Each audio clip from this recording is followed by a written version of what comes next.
Hi. So today's video is a little different from the other ones. This one is less structured, and I felt like it was really necessary for me to speak from the heart. And yeah, so like the title says, I was able to escape a cult. And that's actually clickbait because I escaped multiple cults. And it seems like it's just been kind of a trend in my life at this point. And I'm so grateful that I had all those experiences, It feels like I've been called for a life on this earth that allows me to go through all the different tribulations that people can face. And there was an especially strong control program that was put into place to try to hold me down in the early parts of my life. And so for the context, I am Mexican. And obviously us Mexicans are like super Catholic. It's kind of like our whole thing, And in my family growing up, I feel like a lot of kids, especially before my generation, it was more normal to go to church every Sunday with the family. And it's not like it was overly serious. It was more just of like every Sunday type thing, And I didn't really face too much pressure from my family and my parents specifically in that regard. But it was actually once I left high school and I got into college that I joined a group on campus. And this group was terrifying. And it's crazy because you don't see it until later, And there are some people that can see it in real time and stay away from those kind of groups. Like they can instantly just clock it. I was not one of those. What they like to do is they like to prey on people that are lonely, on people that are awkward, on people that are anxious, And they try to sell you on their whole little group thing as a form of socialization, They set up all these games and they set up all these different activities and these like weekly events to basically entice you to come and join their group, to learn more about their beliefs. And they slowly pile more and more of who they really are onto you. Like they don't fully reveal themselves until later. And it's a whole planned approach. It's very calculated. And I don't blame the people that control these things at all, because it's kind of inevitable. The point of awareness that we are at as a collective, there's bound to be people that are going to take advantage of others, and it comes in so many different forms, but this one in particular was one that was targeted towards me. I grew up, like I said, decently religious, but it was actually a personal love for Jesus that I had that was weaponized against me.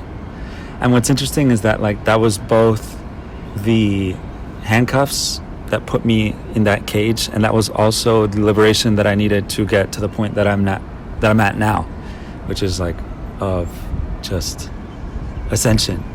I love life now. Everything is so much better, so much more beautiful. And that's why I'm grateful for all these experiences. The first group that I got indoctrinated by, they would basically target minorities on campus. And when they would invite you to their Bible studies, they would have it was like they would literally put you in a 1v3. It was 3 of their church leaders. They were at the time late 20s. For context, I was 18. Yeah, it was freshman year of college when I joined this particular group. And yeah, it was 1v3. All 3 of them sat down with me around a table, and we would basically read through some selected passages, that they had prepped beforehand, so they could really try to drill into my head as we read it. And basically we would read a passage and they would ask me for my opinion on it. And I would tell them, I'd be like, oh, I think it means this. I think it means that. And they'd be like, Actually, no. You are a sinful person because you are in a relationship. You are blind and you are being misled right now. And you need to give all this up for God, you know? And I was like, dude, this is literally like the first meeting that I had with these people. And I was like, what are you guys talking about? Like, it was crazy, you know? And this one was a little easier to clock because even as like normie as I was back then, it still was enough to like set off that red flag in my head. And I was like, okay, this group is not for me. And so I left. Then I found another group, and this one was a lot more chill, seemingly so. But this group was even more devious, and they hid their hand a lot better. And so what they would do is it was a Korean church, and they had a set approach that they would employ with each of the grade levels. So for freshmen, basically, they wouldn't push any of their, as much of their agenda onto them, and they would up it like sophomore year, and then junior year, and then senior year, it would get really bad. So let me go back a little. So for freshmen, they would basically only ever have them take part of their group when it was like game nights, fun little activities, going hiking, different things, to just like relax with the bros, you know. They would divide it by gender, and so they would have all the men hanging out, all the boys hanging out. They would have all the girls do different events, and they would have all the leaders for the guys be men, and for all the women they would have women leaders. And so they really tried to they wouldn't really let us interact one-on-one. They were really strict about that even from the beginning. But yeah, it was really chill in the beginning. The freshman year I was just lonely. I didn't know anyone on campus, and so I felt like I needed to just find a group so I would stop being so lonely, you know. And sophomore year, yeah, they started inviting us to their house, leaders,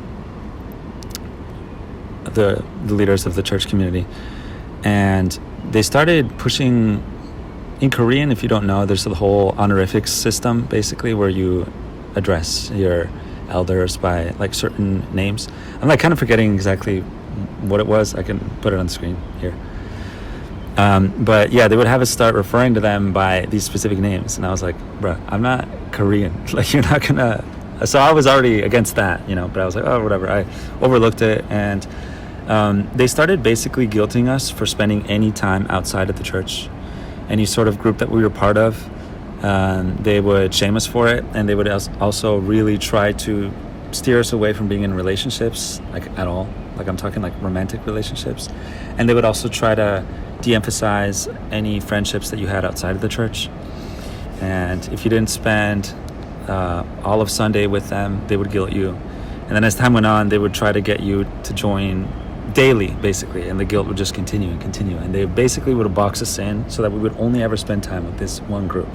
And especially for all the guys, I can't speak as much to the strategy that they employed for the women, but for all the men, they would basically encourage everyone to study engineering. Like they would literally be like, this is what you need to study because it makes the most money. And I think maybe for the girls it would have been nursing. I think that's what they were pushing. But yeah, they basically got us and I'm going to skip forward a little. They basically made everyone, when they graduated, to give all of their money back to the church. So they would make you choose these majors that would make the most money because they would use all that money to expand their church. And then they would make everyone live together, like all the men would live with the other guys. It'd be like a little house full of like 6 of them, and then they would hand pick your chosen partner after college. That was their whole strat. They would literally prevent us from being in relationships, first of all, with anyone outside of the church, but then inside of the church, they wouldn't let you approach anyone until the church elder would come personally and hand pick who was meant to be your partner. Like, bro. You could also protest, you could say like, oh, I don't want this person, I'm interested in this person, could I go this way? And they would basically have to approve of whoever it was that you were trying to riz. And it's fucking crazy that they had that level of control, and there was this whole like multi-generational system where they would start getting so whoever they picked to be your partner, they would then have you basically, eventually you would have a child, and this child would be part of a different kind of ministry, and they would start a child's ministry basically. And so they would start targeting all of the younger generation as well, and they had like a teens group, and they just kept growing and growing, and they just kept targeting all these like honestly just sad people that were part of initially the college system, because it felt like it was the only way for me to be seen. And there were so many different things that they would do. They shamed me for who I was, At the time, I would listen to rap, and I would listen to a lot of, I still do, but I would listen to a lot of music that I just personally enjoyed, a lot of metal, all these things. And they would ask us when we would go on these road trips, and they'd be like, oh, everyone play your favorite song growing up, And I played an Uzi song.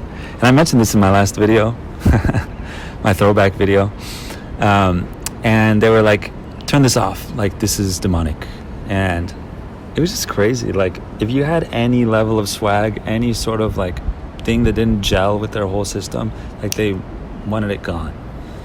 And they would just implant all these little things throughout their Bible studies within us, like telling us what to do with our bodies, pointing out all the ways in which we were inherently sinful and broken. And I felt like it was necessary to put this video out, because that part of me is still not completely healed. It is definitely like on the outs, but I just don't identify with anything that holds me down anymore. And so this video is my way of putting that energy out and releasing it like a dove, hence the all white. And for also helping anyone watching this whole journey that I'm on to hopefully be seen, because I've been through so many things that all of you have been through. And there's so many ways that I've felt alone, that I've felt targeted, that I've felt broken. And none of it was enough to stop me, Like that's the kind of person that I am. There's nothing that can chain me. And you keep putting things in front of me, and I'll keep breaking it. And every time I break it, I create a path for the people that come after me. And my relationship with God, I put out those 2 videos.